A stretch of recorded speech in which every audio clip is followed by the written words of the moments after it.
সেই প্রথমবার নির্বাচনের ভোট গ্রহণ প্রক্রিয়া এবং তার আগে যে প্রার্থীদের নমিনেশন ফাইল এবং যে রাজনৈতিক যে সভা এবং নানা ধরনের কর্মী সভা ও রাজনৈতিক নেতাদের যে প্রচার পর্ব চলছে তাই নিয়ে আপাতত সরগরম রাজ্য রাজনীতি।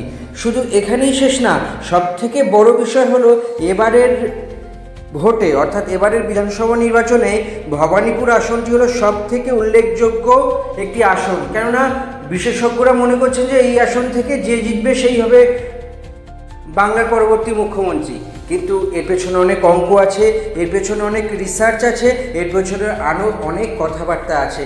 কেননা ভবানীপুর এই আসনটি মুখ্যমন্ত্রী মমতা বন্দ্যোপাধ্যায়ের গড় বলেই পরিচিত। তার গত 3 বার তিনি এই আসন থেকে জিতেই নির্বাচিত হয়েছেন এবং এই আসন থেকে জিতেছেন অর্থাৎ নির্বাচিত হয়েছেন এবং মুখ্যমন্ত্রী হিসেবে শপথ গ্রহণ করেছেন অন্তত 3টি বার। বিগত তিনটি বার অর্থাৎ 2011, 2016 এবং 2021 এই আসনই উপহার দিয়েছে বাংলার মুখ্যমন্ত্রীকে। বিজেপি এবার সর্বশক্তি দিয়ে, অন্যবারের মতোই সর্বশক্তি দিয়ে বিজেপির কেন্দ্রীয় নেতৃত্ব থেকে শুরু করে রাজ্য নেতৃত্ব ভোটে জান প্রাণ দিয়ে দিচ্ছে। যে কোনোভাবেই হোক এই আসন তারা জয় হতে চায় এই আসনে। তাই নিয়ে বিভিন্ন রকম পদ্ধতি, পরিকল্পনা, মেরুকরণ, ধর্মীয় মেরুকরণ এই সমস্ত কিছু একই সঙ্গে চলে আসছে এবং একই সমস্ত কিছুর মাঝে যে বড় বিষয় একটা তৈরি হচ্ছে সেটি হলো যে রাজ্য রাজনীতির এই মধ্যে হটস্পট হলো ভবানীপুর। কেননা এই ভবানীপুরে বিরোধী দলনেতা অর্থাৎ প্রাক্তন তৃণমূল নেতা শুভেন্দু অধিকারী এই আসন থেকে মমতা বন্দ্যোপাধ্যায়ের বিরুদ্ধে প্রতিদ্বন্দ্বিতা করছেন এবং একই সঙ্গে নন্দীগ্রামেও তিনি পবিত্র করের বিরুদ্ধে প্রতিদ্বন্দ্বিতা করছেন। তো বিশেষজ্ঞরা অনেকে অনেক রকমের মতামত দিচ্ছেন, অনেকে অনেক রকমের প্লাস মাইনাস বলছেন এই দুটো সিটের। নন্দীগ্রাম থেকে যখন প্রার্থী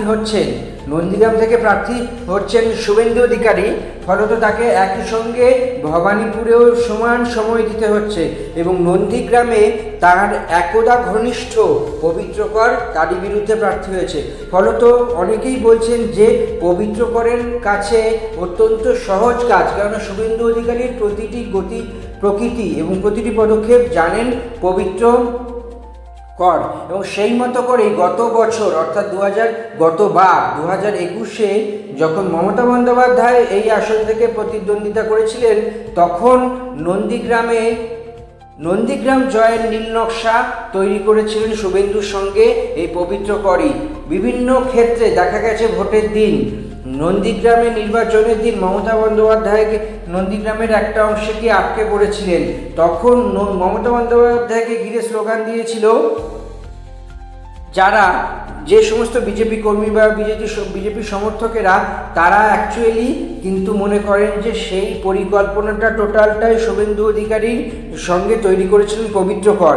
এবং তারপরে দিন গেছে, মাস গেছে এবং দেখা গিয়েছে যে এই ভোট গ্রহণের পরে নন্দীগ্রামের ওই আসনে প্রায় 2000-এর কিছু কম ভোটে অর্থাৎ 1708 থেকে 1800 ভোটে জেতে শুভেন্দু অধিকারী। এর ফলে সেই মামলা কিন্তু এখনও কোর্টে চলছে, এখনও রফা নিষ্পত্তি হয়নি, তারই মাঝে আরেকটি ভোট। সে যাই হোক, রফা যদি নিষ্পত্তিও হয়, রায় যদি তৃণমূলের দিকে আসে তাতেও কোনো লাভ নেই, কেননা আবার নির্বাচন হয়ে যাবে। এবার নির্বাচন হয়ে গেলে আবার নতুন করে নির্বাচিত হবে সেই নন্দীগ্রাম থেকে। ফলত সেই যে আসনের যে রেজাল্ট হয়েছিল সেই রেজাল্টের আর বর্তমানে কোনো রকমের গুরুত্ব নেই। সব মিলিয়ে ভবানীপুর নিয়ে যখন তৃণমূলের অত্যন্ত হেভিওয়েট এক নেতা মদন মিত্র, প্রাক্তন পরিবহন মন্ত্রী তো বটেই, তিনি মহৎদার স্নেহধন্য, কেননা তিনি এখন বর্তমানে কামারহাটির প্রার্থী। কামারহাটি কেন্দ্র থেকে এই নিয়ে 4র্থবার তিনি লড়তে চলেছেন।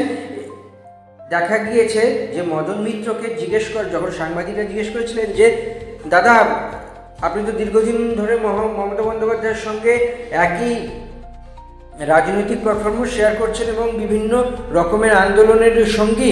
তো আপনার কি মনে হচ্ছে যে কি হবে তখন? মমতা বন্দ্যোপাধ্যায় সম্পর্কে এবং মমতা বন্দ্যোপাধ্যায়ের জয়ের সম্পর্কে মদন মিত্র স্বভাবসিদ্ধ ভঙ্গিতেই বলেছে কি আর হবে, এখান থেকে মমতা বন্দ্যোপাধ্যায় জিতেছেন, মমতা বন্দ্যোপাধ্যায় জিতবেন, এতে দ্বিতীয় কোনো কথা নেই।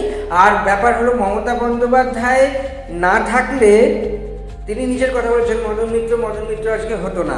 তো সব মিলিয়ে মদন মিত্র জানি বিস্ফোরক বলেছেন যে নন্দীগ্রামের শুভেন্দু হারবে, ভবানীপুরেও হারবে। অর্থাৎ অনেকেই, এটা রাজনৈতিক বিশ্লেষক থেকে শুরু করে যারা রাজনীতিটা বেশি বোঝেন কম বোঝেন বা যারা একদম গ্রাউন্ড স্তরে, মাটির স্তরে, তৃণমূল স্তরে রাজনীতি করেন, তারাও হয়তো বলছেন যে এবার শুভেন্দু অধিকারীর কাছে বড় চ্যালেঞ্জ। কেননা নন্দীগ্রামের থেকে ভবানীপুরে বেশি সময় দিতে হবে, কেননা মুখ্যমন্ত্রী মমতা বন্দ্যোপাধ্যায়ের বিরুদ্ধে তিনি প্রতিদ্বন্দ্বিতা করছেন। এত বড় এক নেত্রী, যিনি মানে পশ্চিমবঙ্গ বা তথা ভারতের রাজনীতির এক কিংবদন্তি রাজনীতিবিদ, তার সঙ্গে প্রতিদ্বন্দ্বিতা করতে গেলে শুভেন্দু অধিকারীকে তো ভবানীপুরে টাইম দিতেই হবে। তা নন্দীগ্রামে কি হবে? নন্দীগ্রামে এখন কি হবে সেটাই সব থেকে বড় দেখার বিষয়। নন্দীগ্রামে কি হতে চলেছে? নন্দীগ্রামে এবার সব থেকে বড় নানা রকমের কথা হচ্ছে যে শুভেন্দু এবং পবিত্রকর বারবার বলছেন যে শালীনতা, ভাষার মাত্রা এবং কথোপকথন, দৃষ্টিভঙ্গি সমস্ত কিছু একদম তলানিতে ঠেকেছে। বিজেপিতে থাকলে মান সম্মান নিয়ে বাঁচতে পারবেন না, সেই কারণেই তিনি দলবদল করেছে এবং ভোটের দিন প্রার্থী ঘোষণার 2-3 ঘন্টা আগেই পবিত্রকর তৃণমূলে যোগ দিয়েছেন এবং পবিত্রকরকেই নন্দীগ্রামের প্রার্থী হিসেবে তার নাম ঘোষণা করেছেন তৃণমূলের সর্বভারতীয় সাধারণ সম্পাদক অভিষেক বন্দ্যোপাধ্যায়। অর্থাৎ মমতা বন্দ্যোপাধ্যায় এবং অভিষেক বন্দ্যোপাধ্যায় নন্দীগ্রামের বাজি হতে চলেছেন পবিত্রকর এবং তারা সর্বশক্তি দিয়ে ঝাঁপিয়ে পড়ছেন। ভবানীপুর এবং নন্দীগ্রাম এই 2 আসনে কি হবে আগামী 4 এপ্রিল ভোটের ফলাফল সেদিন পরিষ্কার বোঝা যাবে।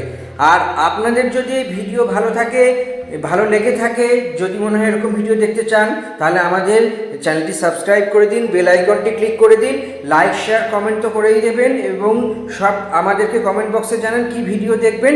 সেই রকম ভিডিও নিয়ে আমরা আবার ফিরে আসবো আপনাদের কাছে।